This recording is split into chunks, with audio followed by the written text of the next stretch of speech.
So in today's episode we're going to talk about catastrophizing, which is a really common thing that I see a lot of in healthcare. And it's partly because, as you know, a lot of you are perfectionists.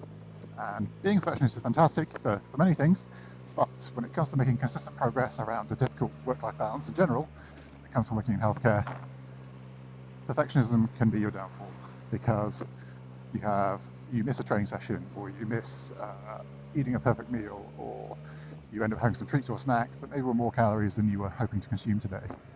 And rather than just saying, okay, cool, this is a one-off, this happened and that's okay, you instead turn that into a red button moment where you hit that panic button and we just start spiraling.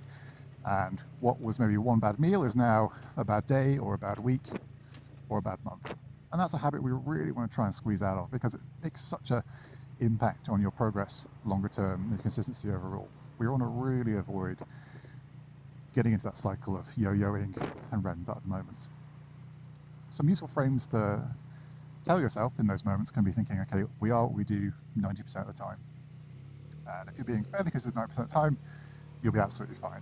And that's what's to keep in mind, not what we do on the odd occasion. And obviously, yes, if it's become something that you're doing all the time or really frequently, and yeah, you may think about making more of a change and being more mindful of your choices and options that you're doing with from a food or a training perspective. But for many of you, that isn't the reality. A lot of you actually have a decent foundation, and it's those little moments here and there that you let spiral and let you down. So let's be really mindful of not turning every not so great moment into a catastrophe, and actually just think more about how can I get back to my next meal being a good one, or my next snack being a good choice, or a piece of fruit, or my next workout, making sure I get there, or I'm planned and ready for it.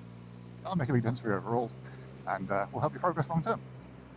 Thanks for listening to Motorcycle Monologues, and I'll see you for another one soon.